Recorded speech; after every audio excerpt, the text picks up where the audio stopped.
Hi everyone, welcome to THT, and today we are going to talk about all the news that we got from the Galactic Championship 2025. So in my previous video, I focused exclusively on the tournaments, on how it went, the result, the metagame. Today, I want to focus on everything that is not related to the main event. I will actually make another video about the Galactic Open, which was a side event that got a lot of players, which I will talk about the metagame breakdown in that specific tournament. But here I want to talk about stuff that are not related to the competitive nature of the game, at least just the news that we got, because this event, as you can expect, got a lot of great news from it. I also want to talk about the event from a convention standpoint. Is this event a success for the players? Obviously, I was not there myself, but I got a lot of feedback from the people who were there that I'm going to be sharing in this video, so maybe FFG can take note and improve things for the future. This video is sponsored by Card Market, the best market list to buy and sell cards in Europe. So let's focus now first on the positive. So as far as the positive is concerned, the main event was overall great. I think that there were got a lot of great players competing one another. I think the structure of day one, open to everybody, then day two and day three was very successful. The judging seems to have been really good overall. The organization, it really felt like it gave me like a lot of Pro Tour vibe, which I think was great. Like if the Galactic Championship can get closer to what the Pro Tour was for Magic the Gathering, I think this would be fantastic. So overall, I think the main event was really good. We also got a lot of great announcements. FFG did a good job at holding up some information and revealing this information for the event, making it more than just a tournament. And I think from just getting news from Funny Strike Games and getting us hyped for the future of the game, I think this event did a great job as well. I also want to shout out the stream quality. I think it was really high. The fact that we could see all players' hand. This can have some downside, but overall I think there were more upside than downside. Players will be able to watch back those games and basically analyze the footage, analyze the game that happened, and really make like a deep analysis on actually what came down. So I think this was really good. I might as myself reuse that footage to do some deep dive and deep analysis, because once again it was such a high quality. Being able to know player's hand was really great, and yeah, overall the stream was very high quality. There's a couple of criticisms I would make about the stream, but overall I would say that for 90%, for 80% it was really good. The venue was spectacular. I was once again not there physically, but having a real life size TIE Fighters and X-Wing, and having this people in costumes and stuff, I really felt like a proper Star Wars convention. I think they did a really good job with making this a really nice venue and something that really felt special. So I think on that point they did a really good job. Next, lots of great exclusive promos at the event. The promo, the Galactic Championship exclusive promos were really good. They really looked really nice, and being there really felt like you were part of something exclusive and you were going to get some stuff that's going to be worth a lot of value. So you make people, it's very important to make sure that people who come at the event get their money worth in terms of like stuff they can get home, they can eventually keep for themselves or sell, so then they actually get some money back, because from FFG it doesn't cost them a lot of money to make those cards. However, for the players, they can get something really high value from getting those cards, and they can sell it for a lot of money, or they can keep it for an imperishable memory. So I think regardless, it's like an absolute win, and they did a really great job with those promos. This can have some downside, which I'll talk about later on, but overall I think it's just a really good idea to have very high quality promos for those kind of events, and I wish they would do them. I wish the OP promos were like this for the weekly play. And I also wish that we had those sort of like exclusive stuff across the board, but it was really nice. And then finally, last but not least, the community is awesome.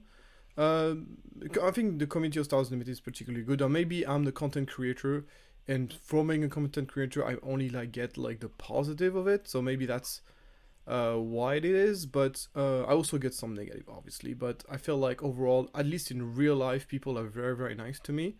But I think overall the community is awesome. I think the real big explanation, the big picture explanation, is that, as I said many times before, Star Wars Unlimited is the target audience. Star Wars Unlimited are basically male, like from the age of like 25 to 40, 50.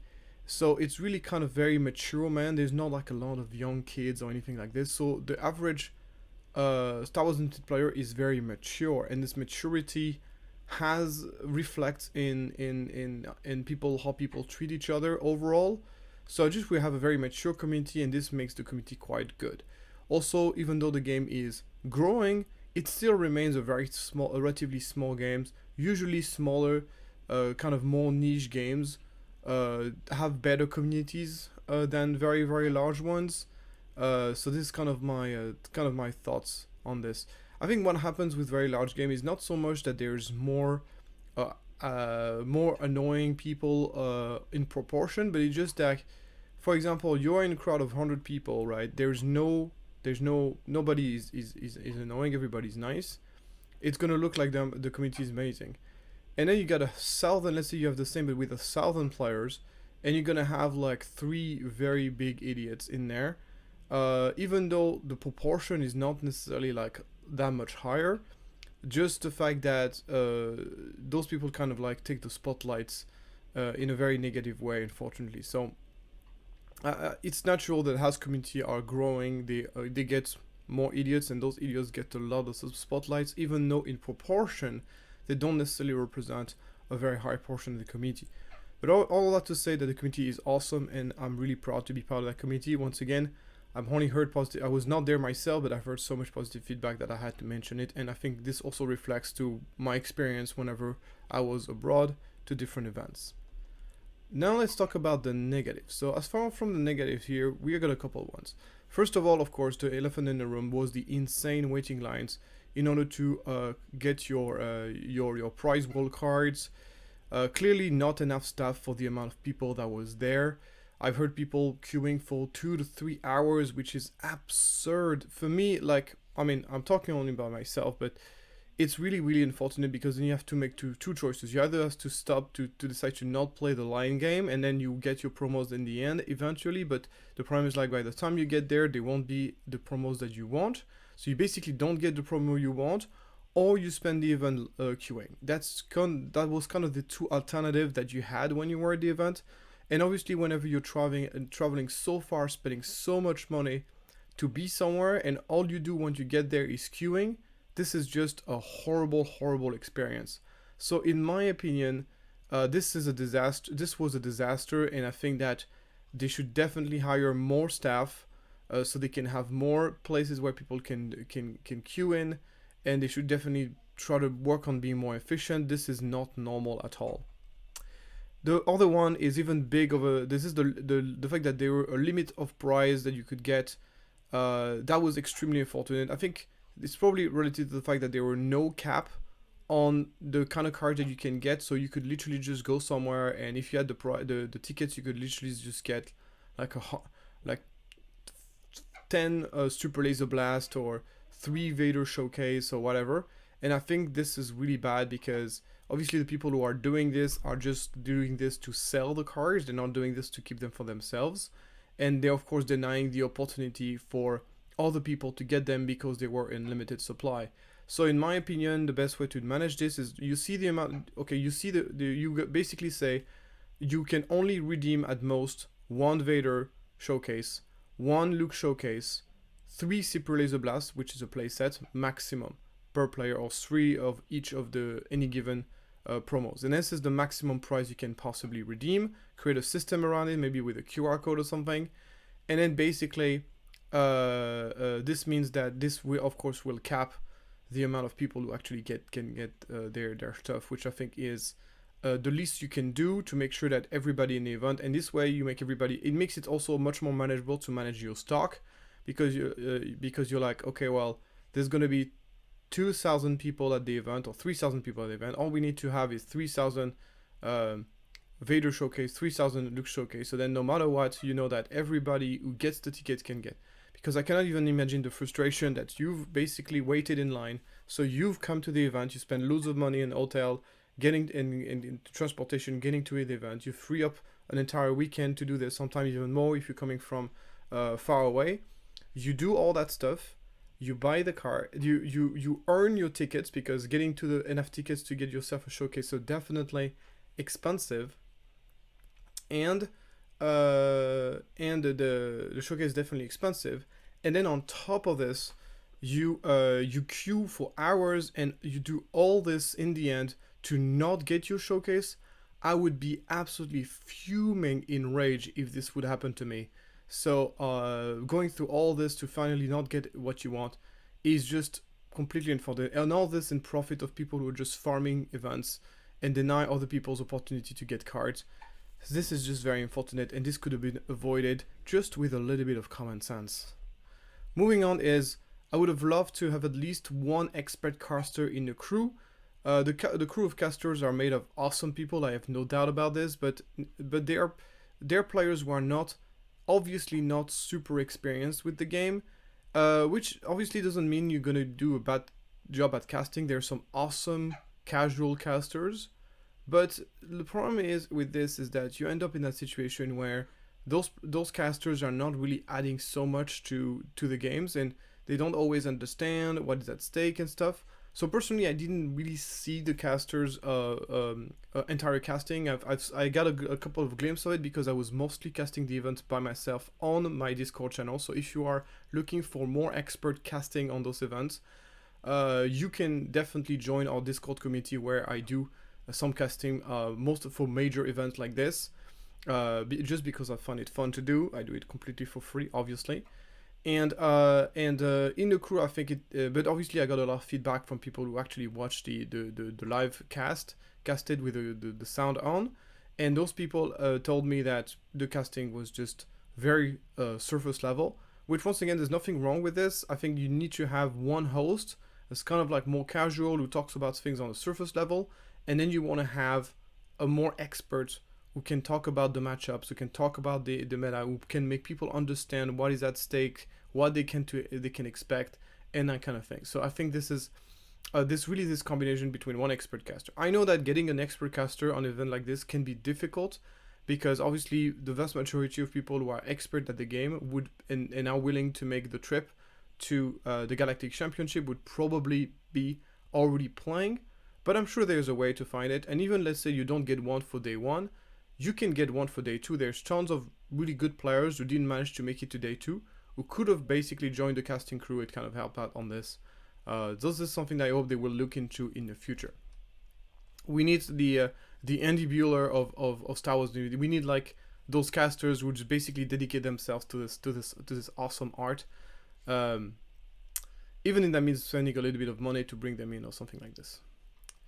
So another smaller criticism is that the stream overlay made the play area too small. The stream overlay was really nice, having of course the hand and stuff was in the player camera, and the camera quality was awesome, and so this was really positive. However, the stream overlay made the play area too small. There were a lot of dead space in this overlay, so I would have loved the overlay to be a little bit bigger on the play area. And I would have also loved to have a timer, a game timer, to see how much time on the round there is left. And I think there's so much dead space on that overlay. This is definitely, you can definitely do both of those things, and keep all the same information, which means what is in the player's hand, and also having the player camera as well. So then finally, I just want to go back once again on the list revealed controversy. So basically, just to people who don't know, what happened was that on the end of day one, the organizer by mistake made all the list of day one public, but it only for a short amount of time. They realized their mistake, so this was revealed no longer than more than 10 minutes. And obviously their thought process was that since those people have their list revealed, we're gonna make it so everybody has to reveal their list, and all the lists are public. in order to make it fair to everybody, which is a lovable intention. But what they don't understand is that by trying to fix an injustice, they are provoking an even bigger injustice. So in this case, the remedy is worse than the sickness, but because revealing some day one list for only 10 minutes, that doesn't, to a relatively small portion of players who obviously didn't know that this was not part of the plan and that the lists were going to be basically removed after 10 minutes, so they probably didn't take any screenshot or didn't do anything to gather the data. It's really impossible or very, very difficult to get any sort of advantage from this. However, what they did instead, making all the lists public for the entire event, is far worse of a solution. Whenever there is a situation like this, you gotta pick the lesser evil. You gotta pick the one that is the least damaging. Obviously, the best is to not have any issue with that at the first place. But I think in this particular case, the cure was really so much worse than what they were trying to cure at the first place. So what happened is that the problem is, like, you are making an event that is advertised with list being hidden. So people are obviously choosing decks and building decks with that in mind. You got the Boston network who've been playing this entire like super different list. They might not have chosen that list if they knew the list were public, which would have been a mistake because that list was awesome. And so I'm glad they didn't. I mean, they didn't have the choice, really. That's the worst of this. It's like they really didn't have the choice of backing down. There was already, all the lists were already locked down. It's the same for Team Enigma. We had a significant amount of cards in that list that we put together, that we did put that list together and chose some of those cards because we wanted to have an element of surprise. We wanted the blasters to surprise people. We wanted the arm to the teeth to surprise people. We wanted the sun to surprise people. We wanted to play on that element of surprise. So this was very unfair to anybody who tried to kind of surprise people to have this list being revealed. So if you want to play with list reveal, that's fine, but then you need to announce it before people actually submit their list, because then we can take this into account while we're choosing our decks and choosing our card. I think it would be a negative for the game, but you can decide to do this. But here, basically changing the rules during the game, that was extremely unfair. That was way more unfair and provoked way more unfairness than it fixed any unfairness, if that makes sense. Also keep in mind that the only lists that were revealed were the day one list, and we know that even though there are so few day one players who managed to make it to day 3 and managed to make an awesome performance, we know that most likely the people who are going to be competing for the event and doing well in the event are most likely going to be day 2 list. And when people are scouting other people's lists, most likely they are interested in people who are locked in day 2, who are the day 1 buy. So this is just the nature of things. So overall, I think this was a really bad call, and I hope they will not do the same. But obviously, ideally, I would like this kind of mistake to not happen on such a big tournament.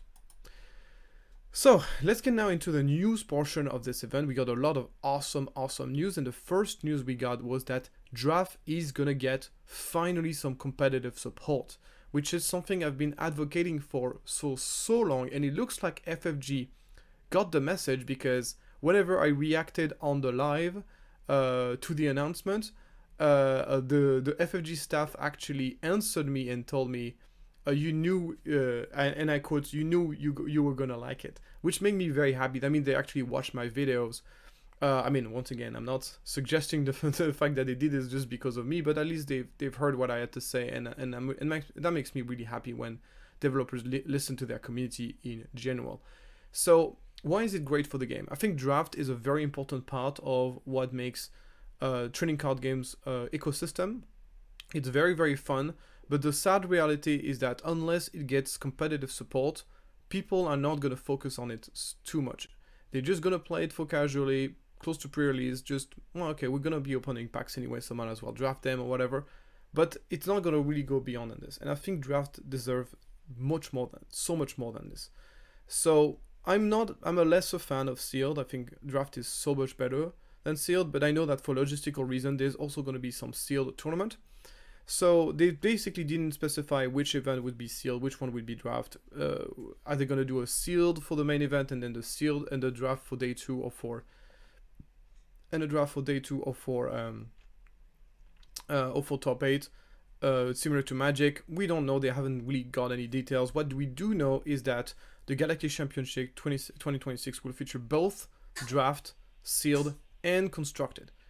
So this is something that is really nice because, in my opinion, so as far as like the ecosystem is concerned, is something I wanted to talk about is that when a new set come out, you want every single card to be featured in the event. I mean, potentially, I would say.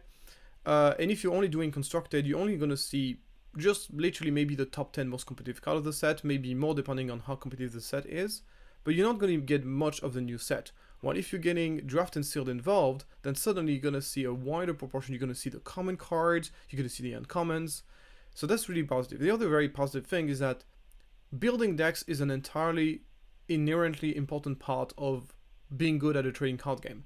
And you can win the Galactic Championship without being a good deck builder, which I think is unfortunate. Like, you can literally go in a Galactic Championship, play someone else's deck, and then do not really contribute that much into the deck building, and just play it very, very well and win the event. And once again, piloting decks is obviously very important, but I feel like with draft and sealed, you can't really go around it. You need to be good at deck building if you want to be good at drafting or sealed. So for me, that is something that is very important, and in my opinion, it's a very important skill. And I think if you're going to be crowned a world champion, you need to be a world champion on every single level. Which makes me really happy as well is that I know that Beton is also a really, really good limited player. So it's likely that this actually will benefit us in general. I mean, people on the team are really good in limited as well. So this is also like another aspect of the game, which I think is going to be a lot of fun. So yeah, awesome. It also means that I will be able to put a lot of content. I'm definitely going to be focusing a lot of my contents on draft and sealed moving forward as well. So I'm definitely going to be I've made a few videos about draft and sealed on the channel, but since it was not really any competitive, I did not dedicate a lot of time. Those videos were not doing very well either. I hope that those videos will do a lot better now moving forward because of that, and I'm definitely excited to make more content around draft and sealed on the channel. And it's also going to be dedicated limited events. There's going to be regional qualifiers, sector qualifiers, which are going to be unlimited, which I think is also awesome. It's also a great tool, especially when the meta is very, very bad, or when people are sick of the meta, to have like an event where they get to do something else instead. I think that's really, really cool as well. I still think Premiere should be the main focus of the game. So there should definitely be more events on Premiere, but having a few like draft and sealed events in between, I think is going to be really, really nice. So this is an awesome decision from FFG. Moving on now to the new organized play system. So basically we got the same structure: planetary qualifier, sector qualifier, regional qualifier, galactic championship. It seems that now there's going to be, one of the things that I found a little bit odd with Season 0 was that I found the sector qualifiers and the regional championship to be a little bit too close to each other. Actually, it's not longer named regional qualifier, it's named regional championship. I have no idea what it implies, but it seems that it's going to have a higher capacity than the sector qualifier, which was already kind of the case. I'm assuming there's going to be more difference now moving forward between the regional championship and the sector qualifier. So I think that's really positive. Then as far as the planetary qualifiers, there's going to be a lot more of it, which is going to make it easier to kind of like take part. So I'm just going to talk about my own experience as someone who plays in Ireland. In 2025, we had only one planetary qualifier in Ireland, and it was not even very well positioned. I hope that moving forward, we're going to get at least one planetary qualifier per set. So 4 per year, which I think would be fair. 4 planetary qualifiers per year would, in my opinion, be in Ireland would be a fair number. Yeah, just one per set. I think one planetary qualifier per set would in my opinion be justified so it's really, really great. So that also means that obviously qualifying for the World Championship is going to be easier for the Galactic Championship, but however, you won't be able to get there unless you actually manage to qualify. So there's going to be like a last chance qualifiers, So basically, what I'm expecting is like making it to the Galactic Championship is going to be making it to day one of the new formula of Galactic Championship is going to be easier than being day two of the Season 0 Galactic Championship. However, I anticipate that the making it to the Galactic Championship from the last chance qualifier is going to be more difficult than making it to the Galactic Championship from day one of the old system. I hope I made sense. Yeah, anyway, I find this very, very positive. Other change as well is the point system. I think the point system is a great idea. You need 100 points to be qualified. And I think this is really positive because it gives the player it's not just an all or nothing situation. If you do well in multiple planetary qualifier, eventually you'll be able to make it to the Galactic Championship. We had some players who were constantly doing like top 8, top 4, final. I'm thinking mostly about Bobby Sapphire, which he's a really, really good player, and he was always kind of like getting into being second. The fact that a player like him did not manage to get his day one bye is sort of a weird thing, in my opinion. That's with a point system, this will not happen, so this is really positive. And it also, of course, leaves you with a lesser of a bad taste in your mouth whenever you don't manage to win the event, because at least you're getting some points home, which I think is really, really nice. So and I think Star Wars Limited should reward consistency over just people who just won one event and then just don't ever do anything again. There's also going to be potential for rewards for people who get over the 100 points. I'm not a big fan of those kind of like leaderboard because it really rewards people who grind events. And obviously grinding events is not something that everybody can do. Like I live, for example, in Ireland. Every time I need to participate to an event, I need to fly. So I would only fly for sector qualifiers, regional qualifier, or regional championship.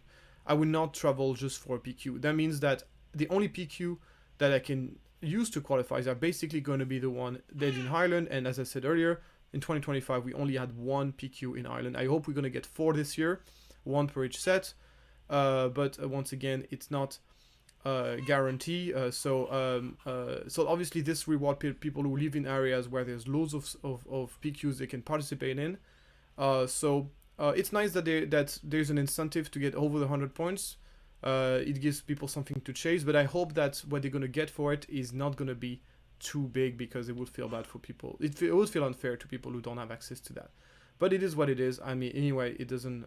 The most important thing is being able to qualify. So maybe the higher points is just going to be able to get like a flight ticket or something, which I think would be a fair reward. And obviously, but yeah, I wouldn't necessarily put too much weight over that leaderboard. FFG also showed us the next 3 expansions that we're gonna get for 2026.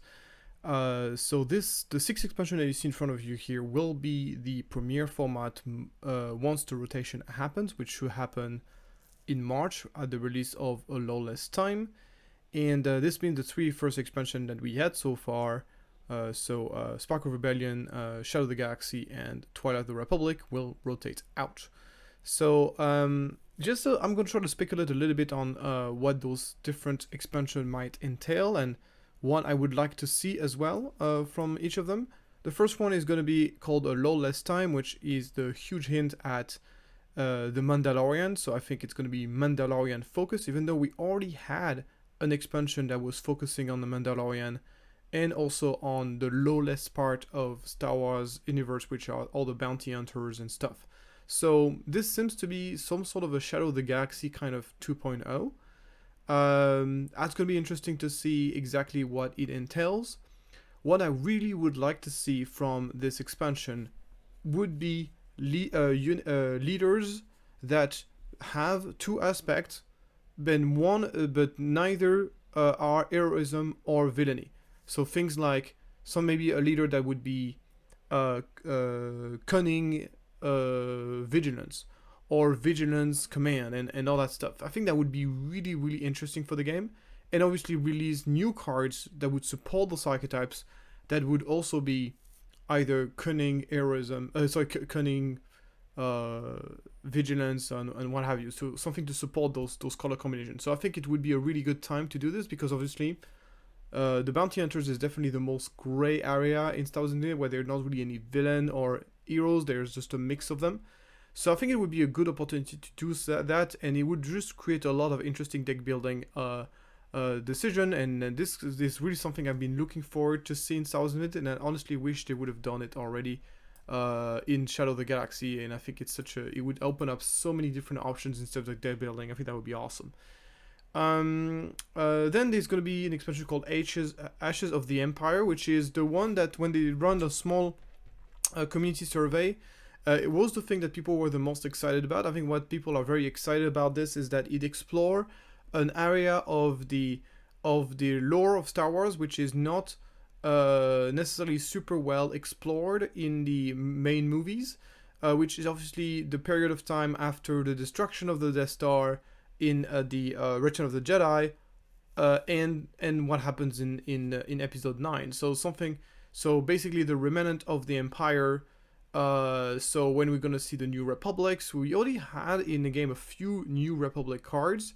So I really hope that they will emphasize on those on the New Republic and all this area of the Star Wars universe, which is not really explored in any of the movies. So I think that's going to be very, very interesting, and I think this is what people are excited about. And finally, the third expansion, which is the one that has me the most excited, it's called Homeworld.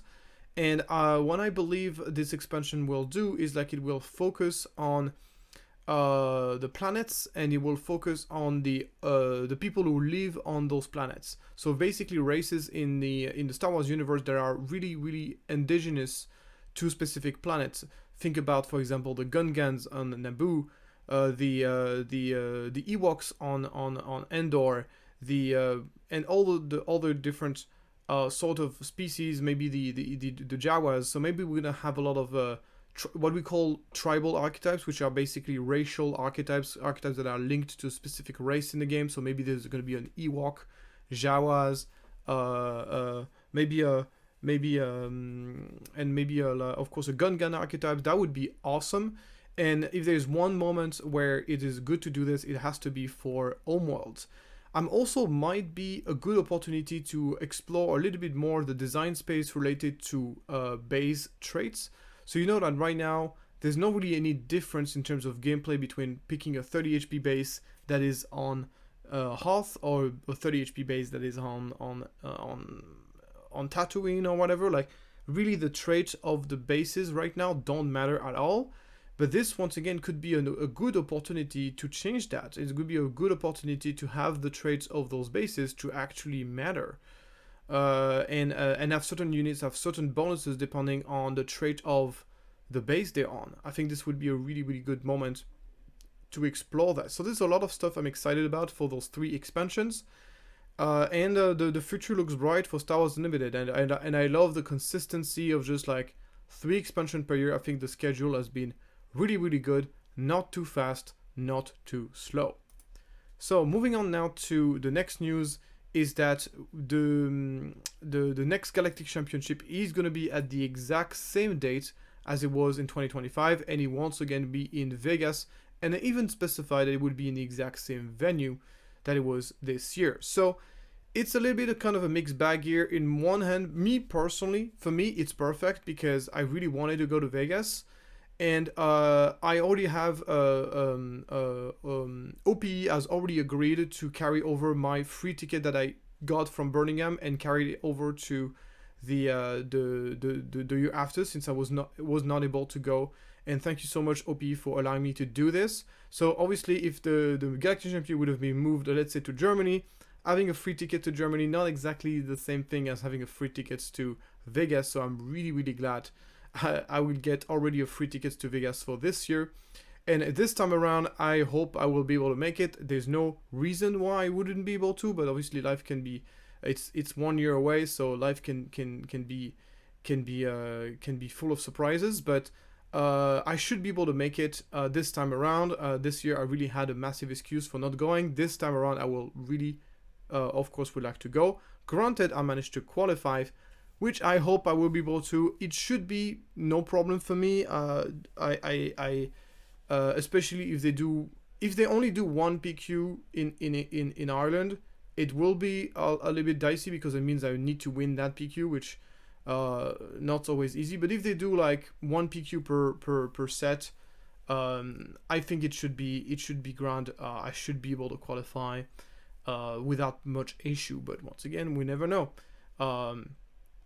Anyway, so super excited about this, of course. However, I can understand that for some people, this is not really a good news, especially for people who were in Vegas already, so they've been there, and for them it represents a very, very big trip, especially people who live in Europe. So I understand that this could be coming a bit of a bummer for a lot of people. With that being said, I have to say that I understand FFG, like, they need to save cost, and this was so I think there's probably kind of a cost consideration. And the fact that everything is going to be the exact same as last year in terms of venue mean that they will be able to focus on other area of improvement for the event. Now that they have the venue and stuff figured out, they can kind of like improve the other aspect of the Galactic Championship. So all the criticism that we've raised on the previous should be fixed in this season, and the Galactic Championship in Season 1 should be a success. A much bigger success than this one. So moving on, I just want to talk about, of course, the new spoilers. So obviously we got some spoilers from Secret of the Force. This Secret of the Force set is going to be focused on politics and plotting and all that cool stuff. So I think this is a real cool theme for an area of Star Wars that needs to be explored eventually. So I'm glad that they are tackling this and they're not ignoring that part of Star Wars. Yeah, so maybe not as sexy of a theme as some other theme were, but personally I'm completely okay with this. And obviously if the gameplay is good, then the gameplay is good. So let's talk about it first. So we're gonna go into my first impression. So you know the drills. I'm either not excited, not sure, good, and amazing. Obviously haven't played with any of those cards, so for me those are really early impression. You know how difficult that can be to evaluate cards, but I'd like to give at least like kind of my feelings about the card as I'm reading them through for the first time. And as usual, I'm assuming that you have already read those cards. If you haven't, please go back and read the cards and go back to the video. And because if I start reading the cards, the video is going to take forever. So we're getting to the first card, and that's the first card. We're going to start off right away with the first leader. So first of all, I need to explain what the plot mechanic does. So basically, the plot mechanic is you basically place a card as a resource, and then once you deploy your leader, you get to play the plot card. You have to pay the cost for the plot card. So it's kind of like smuggle, but it's a smuggle that triggers specifically when your leader deploys. So it doesn't have the same flexibility as smuggle, which smuggles of course can be played at any time in the game, but smuggle cards usually are more expensive than the price. Their smuggle cost is more expensive than the cost of their of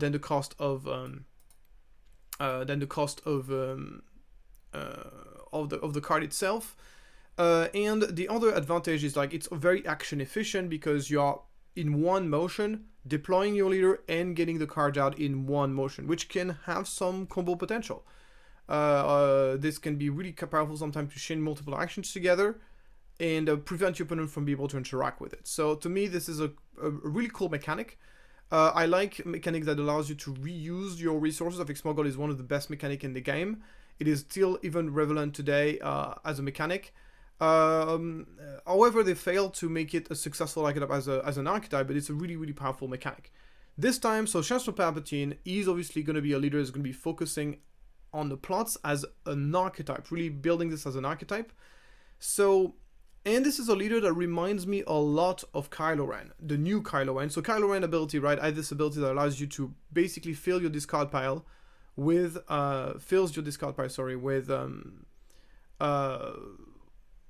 with equipment, and then eventually deploy him and you get a massive Kylo Ren. Well, the thing is that Chancellor Palpatine is very similar in the sense that he's going to have an ability that is going to allow you to fill up your hand, and then therefore after you're going to resource those plot cards. So you're going to, over time, you're going to be building up this plot thing, and once he's going to deploy, he's going to be able to get all those plot cards at once into play on him, and all those cards will cost 3 less.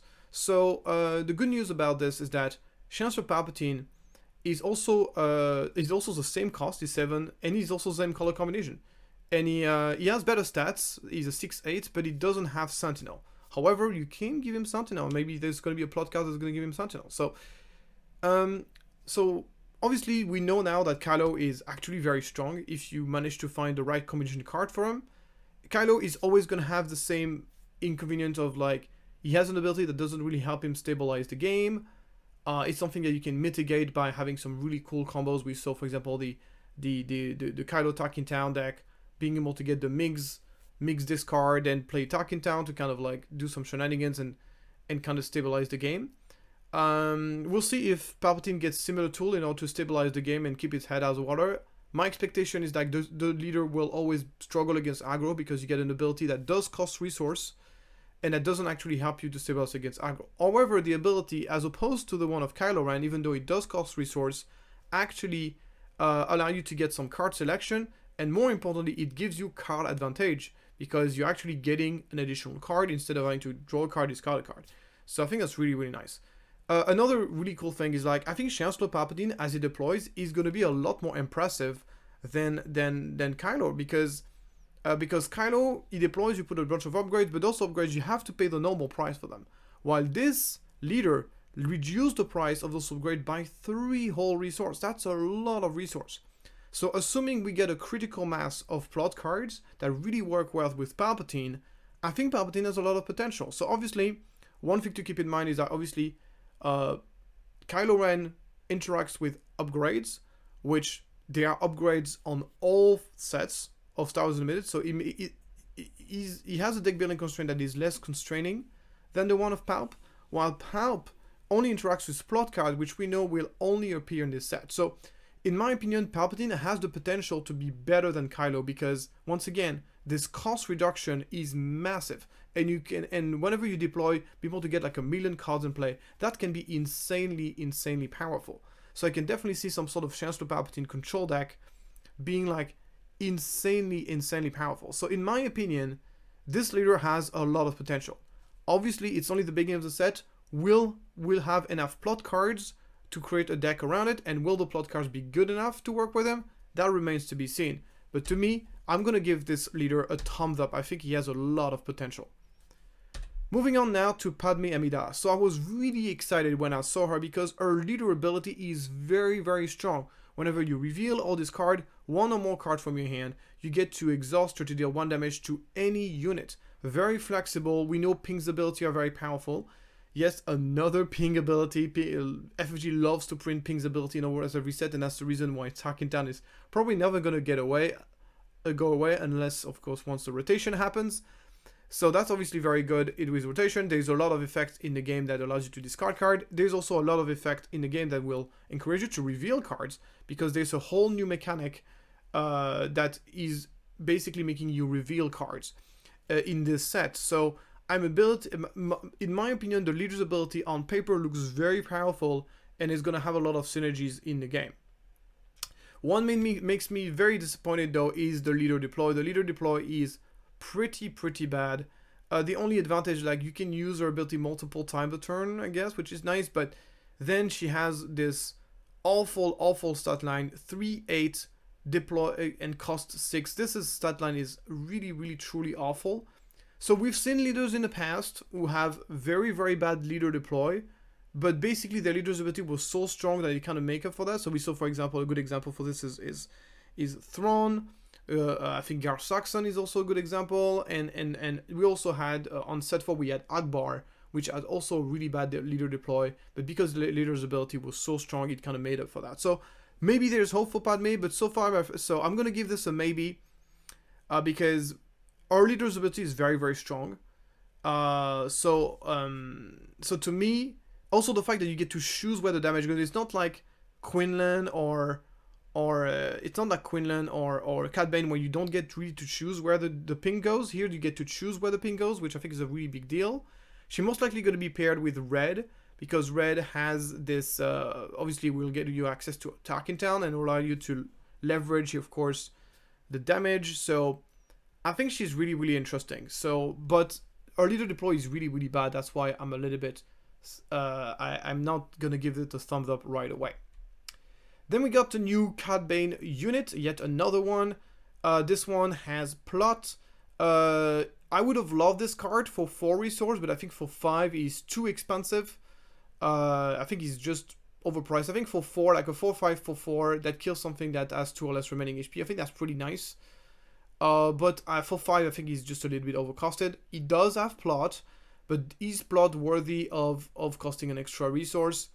My opinion is not. Like, the thing is, like, I think plot is, like, people say, well, it's okay because whenever you are running smuggle cards, you are happy to pay 1 extra for a card to smuggle. But the big difference is, like, smuggle cards, you can decide whenever you want to play them, which is a huge deal because usually you do not play smuggle cards the turn you deploy your leader. You play your smuggle cards much later than that.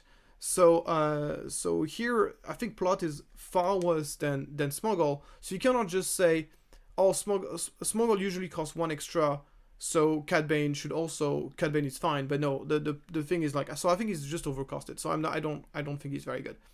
Maybe in the Chancellor Palpatine deck he will see play, but here I'm not. But yeah, maybe that's just like a maybe on this one. Next, we got Armor of Fortune. So this is basically resilience that costs 1 extra, and plot. Once again, I don't think plot is worthy of costing 1 extra. Once again, I could be completely wrong about this, but as I said, it's okay for a smuggle card to cost 1 more, and sometimes even 2 more. Even though the card that the smuggle card usually costs 2 more, don't see play. The card that really see play, if you look at smuggle, you're gonna see like the 4/7, 4/6. You're gonna see the Falcon. You're going to see the Long Pike, you're going to see Timely Intervention. All those cards cost 1 more, not 2 more. So the fact that, yeah, it costs 1 more, but plot is so much worse than smuggle. +0/+3 is not specifically interesting. The only thing that makes me a little bit excited about it is that obviously you get to play it for 0 if you are playing Palpatine. So if you're playing Palpatine, you get to play this card for 0, so you get a +3 bonus attack defense on your leader for free. So any plot card that costs 3 or less, I think is going to be something you're going to highly consider for the Palpatine deck, so I'm just going to give it a maybe just for that. Then we got Corrupt Politician. 2/2 for 1 is a pretty horrible stat line, but Sentinel is a really powerful trait to have on such a cheap card, because once again, for such a cheap card, having like a Sentinel unit can be really, really beneficial. And we haven't seen many cheap Sentinel cards. I think there's the 2/1 for 1 from Jump to Light Speed that gets Sentinel if you have a space unit, which is nice, but it's a little bit situational. This one, if you control more unit than your opponent, which is usually the case because the cases in which a cheap Sentinel would be useful would be in a situation where your opponent has 1 very large unit that you want to block off. So in that situation, you're more likely to have more cards than your opponent.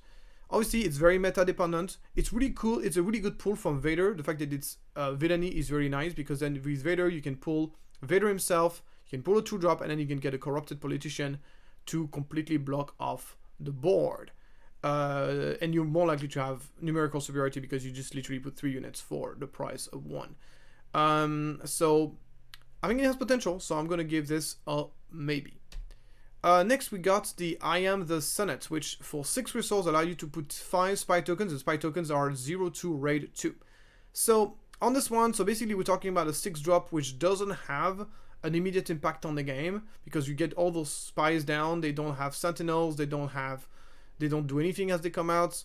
It's very action inefficient. Next turn, if you want to attack with them, you're gonna have to attack with each of them individually. Typically, this also card can get hard countered by a number of cards, get out countered by Snow, get out countered by Bombing Run, get even Spoiled Blood counters it really, really efficiently. So there's definitely some strong problem here with this card. I think it's quite expensive, and it's just very easy to counter, and in a lot of matchups it's just going to be too slow. In the same type of card, I much prefer cards like Timely Reinforcement, which gives you maybe fewer tokens, but those tokens are real 2/2s, and they're 2/2s in space, which are harder to interact with, and more importantly, they also give you sentinels. The card only costs 5 and scales better and better as the game goes bigger. So for me, this is just so much worse than Timely Intervention, so I don't think this is a really good card. Once again, there might be a combo that combines with the amount of spies you have, in which case this card could become a lot stronger, but on face value, just judging the card in a vacuum, I don't think it's really good. Then we got C3PO, which we already know about because he was part of the collector event exclusive kit. So we already know about him already. He's kind of like a tactical advantage, but that can be played over and over again. But he's much slower because you need to play the card first, and then once he's ready, you get to use the ability, then pass back into your hand, and then you have to put it back into play, and so on and so forth. So I think it's very slow. The fact that it's a unit means that if you're playing Han 2 green, you can play him for free, so you can kind of give this +2/+2 bonus for free. But once again, it's very slow. It requires you to use your leader ability, which you might need to play for some other stuff, and obviously the 3PO is going to be extremely vulnerable. So all in all, I don't think it's really good, and I think Han 2 green has so many options right now, so many better options. I doubt it will have the potential of playing something like this, and in other deck, it is just way too slow in my opinion. Next we got Captain Typho, and I really like him. First of all, he's the first in the game to have the 4/5 stat line with Sentinels with no downside. So 4/5/4 Sentinels already is really good. Is really good. It's gonna block like a lot of different units in the game. So just to compare, one of the best Sentinel we have on 4 drops so far was Shirut, which is a 3/5/4. I mean, Shirut, if you have the Force, is a 3/7, but once again, this is unconditional. You can play Captain Typho in almost any deck. It doesn't require you to have the Force, and he has an extra attack, which is a big deal. So, and he also has an ability that when you attack, you may disclose heroism and command aspect, and if you do, you heal 1 from your base. So he sort of has restore 1 basically, which is a nice little bonus. So disclosing basically means that you have to reveal from your hand any amount of cards you want, and from those cards there should be at least an heroism and a command aspect, and that is so easy to do because you just need literally 1 green white card in your hand to do that. It's so easy to do. So he's basically has restore 1 basically. So 4/5/4 restore 1, I think is really solid. So definitely give this card a thumbs up. Next we got Jar Jar Binks. This one is the politician Jar Jar Binks. 2/1 for 2 with plot that basically makes your leader +2/+2. Give another friendly unit +2/+2. Most likely it's going to be your leader because you're going to come out as a plot. Obviously the card is awful if you play normally. If you're playing as plot, it's a little bit better. It might see play in Palpatine because once again you can play it for free and then you get a +2/+2 thing, and a unit as well to play around Power Dark Side. So maybe that's, but yeah, I'm a little bit tough on Jar Jar Binks. I should probably give a maybe to this one. You get to play it for free. You get a +2/+2. It's a +2/+2 temporary though, and you also get a 2/1 body. So it's not bad if you're playing in Palpatine. Probably won't see play outside of Palpatine though. Then we got Serial Karn, and Serial Karn. He's a little bit awkward. He's a 2/3 for 2, which is a horrible stat line nowadays. There's so many ways to get a 3/3 for 2 nowadays, even more so than it was in when Battlefield Marine was basically the only 3/3 for 2. So he's very poorly positioned in the meta because of this. His ability is an on attack. That means he needs to survive to actually be able to use his ability, which is not guaranteed once again because of his bad stat line. And then you get to disclose red, black, which is not too difficult. But it's still a condition, another condition. You need to have at least 2 red cards in your hand, which is not always going to be the case. You need to also reveal those cards. You're giving some information to your opponent. And if you do, then your opponent gets to choose whether it's going to deal 2 damage or whether it's going to discard a card. And the fact that it gives the option to the players, to the opponent to choose, is really the nail in the coffin of this card. I think it's the extra the opponent is always going to choose the option that is worse for you. And those 2 effects are very different from one another, and there's definitely one of the effects that might have just very low impact. And once again, this is happening only if you get to survive. So I'm not a big fan of this card. I just don't think it's good enough. Then we got Furtive Handmaiden. She's nice. She's cheap, but the problem is like very vulnerable. And the ability only triggered on 1 attack. The ability is not even that strong. You have to discard the card first before drawing a card, which we know is not nearly as good than drawing first and then discarding. It's obviously a combination with Padme, but I think that if you are playing Padme, you're going to be looking for much better discard engine than this. Then we got the new Anakin Skywalker. This one is supposed to be paired with Padme Amidala, and he does a really good job at this. He's going to be a 3-4 for 3, which is not too impressive, but the fact that it's hidden means that he's likely to survive for him to attack, and when he does attack, he does slap, because if Padme Amidala is in play either as a leader or unit, he gets a raid too.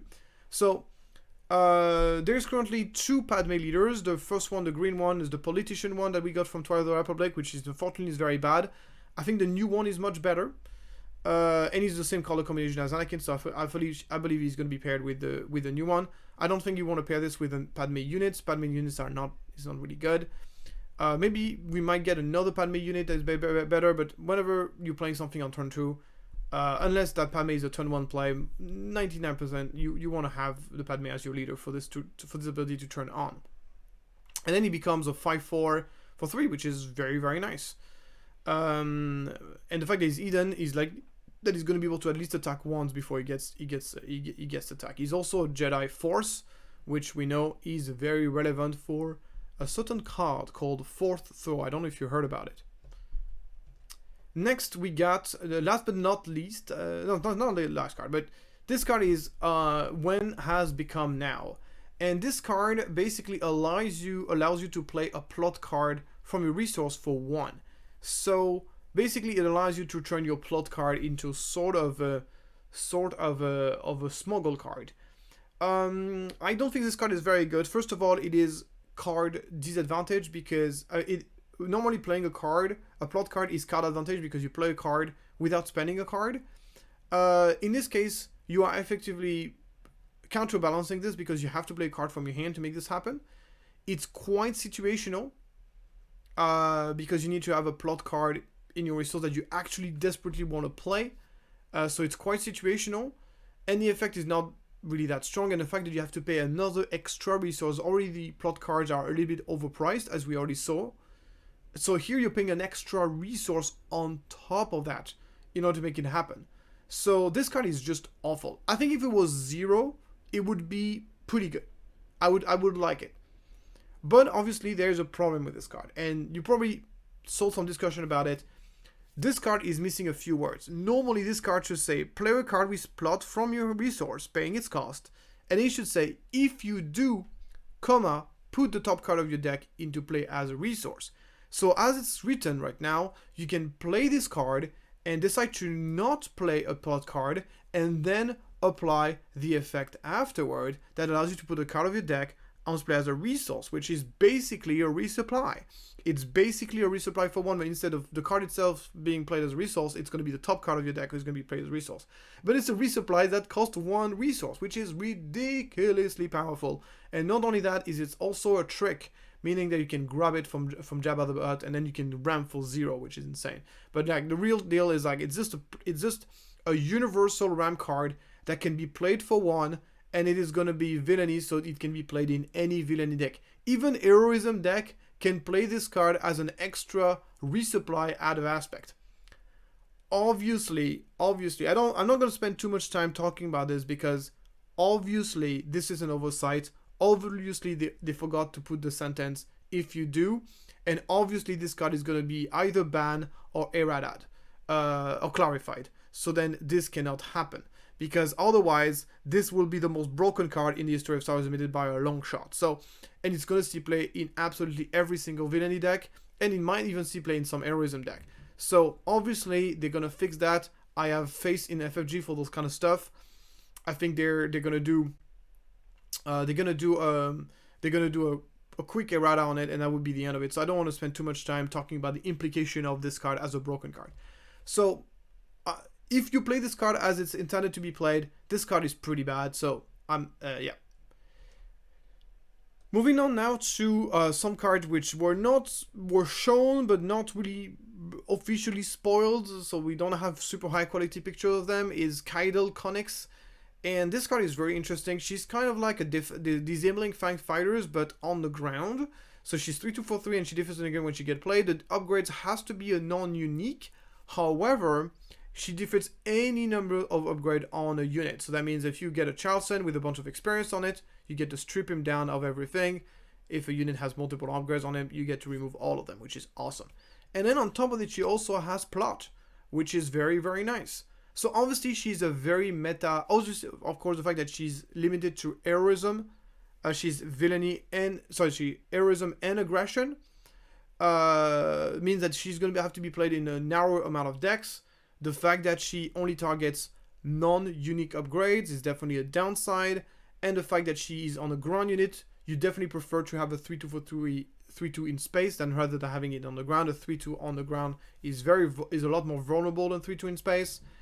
So in my opinion, it is worse than disabling firefighters, but in a certain meta, you could see this card seeing some play.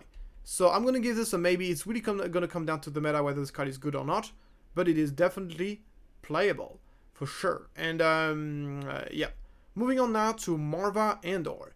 She is basically a 3-4 for 3 rebel, and when defeated, she gives an experience token to each friendly rebel unit. So it's nice to see some rebel support that late in the set. I know the set is also going to be focused on Andor as well. There's going to be Andor focus and sort of and politics focus. So we're going to see, of course, a lot of stuff from the prequel, because the prequel is where most of the politics actually happens. So the problem I have with this card is, first of all, stat line wise, she's not great. 3-5 for 3 is no longer considered a really good stat line unless you have a really, really good ability to make up for this. Unfortunately, ability is kind of situational. The opponent most of the time is going to have control over when that unit actually dies, meaning that you're not really going to get a lot of bonus from it most of the time. So to me, it doesn't sound like a card that will be easy to use, and it will be easy to have a lot of value in. So the ability is quite situational, and the stat line is bad, so I don't think it is quite good enough to make it into the Rebel deck nowadays. Before we get into our last spoiler, I just want to let you know that you can pick up Anakin Skywalker from Card Market for 42 euros, making it the most expensive card of the set. It's not a surprise. After the Galactic Championship, Anakin Skywalker just sees plays everywhere. I was surprised by the amount of people who were willing to play out of aspect card in order to turn on Anakin Skywalker double -3/-3, but it turned out to be something that people really enjoy doing in the set, and that makes Anakin a card that just is the most desirable card in the set. Also, the fact that Vader Twilight, the new Vader, did not succeed so much at the Galactic Championship is definitely gonna pull Anakin as the most expensive card of the set. Pick them up before they get more expensive. Last card on the spoiler list that I wanted to talk about is Major Partnagas. It's a 0-6 for 2 Overwhelm. And obviously 0-6 for 2 Overwhelm is horrible. It doesn't do anything. But whenever another official unit attacks, it gets +2/+2. It gets basically +2/+2 this phase. So even like a 2-8 for a 2-drop is not really that impressive. And you need to actually attack with a friendly official. So you need to have multiple official ready to turn on his ability. So he's very, very difficult to use. And even when you manage to actually attack with an official before you get to attack with him, even then, he's not that impressive, because then he's just dealing 2 damage, which is not that big of a deal. So face value is pretty awful. With that being said, he has a very unique stat line. He's a 0-6 Overwhelm for 2. Maybe there's going to be some sort of interaction that interacts with, for example, unit that deals damage with their health, like something like limited to Doran. If you play Magic the Gathering, Doran the Siege Tower, something like units get to deal damage with their health, something like that. And in that case, this card would become really, really strong. So I'm not completely desperate that this card is going to be trash forever. Like, it has a very unique stat line that makes it interesting. But obviously, if you just played it the normal way in an official deck, it's absolute garbage. So we'll keep an eye on it. That's what I'm trying to say. And that's the end of this video. I just want to do a quick recap about the Galactic Championship, my impression. So my impression about the Galactic Championship is that FFG did a good job at organizing. Even there was a couple of flaws in there, which we talked about already. But overall, I think FFG did a good job at organizing this as a tournament. However, they failed to organize this as a convention, as an event for the community to enjoy. They failed to turn the Galactic Championship into a convention that people want to attend to. And I think that's regrettable, because the majority of the community that were as a Galactic Championship was at the Galactic Championship not to compete at the highest level, but they were there in order to enjoy this convention time, in order to get their promos, in order to get to play fun and play side events. And on that front, FFG came out short. So we hope they're gonna fix it. What is a little bit frustrating with FFG, I have to say, is that even though, so the positive thing I have to say is that FFG is extremely willing to listen. They're extremely willing to listen to feedback, and they do almost always fix the issue eventually. But sometimes it's just a little bit frustrating because there's so many things they could have got right from the get-go that are just common sense. For example, the casters. It's obvious that you want a caster that is very expert in the game and a caster that is a host that is going to be... You don't need to be an expert in esports to know this. The limited amount of promos, it's obvious that if you let people redeem an infinite amount of promos, people are just going to grab first the most valuable ones, and the people are going to come after are not going to have access to it. So you need to cap. This is common sense. It's not, you don't need to be a mastermind to know those things. So I wish FFG had a little bit more common sense and was able to spot those issues before they actually happen. So I feel like even though FFG, they're doing a great job and they're really learning from their mistakes, they're making a lot of rookie mistakes, in my opinion. So it's a little bit frustrating, but we'll get there, guys. Give them time. The next Galactic Championship is going to be a lot better than this one, at least from a convention standpoint.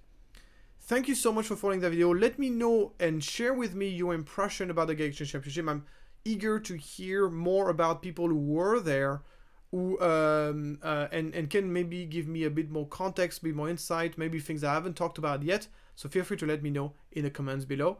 And until then, see you next time. The future for Star Wars Unlimited is bright.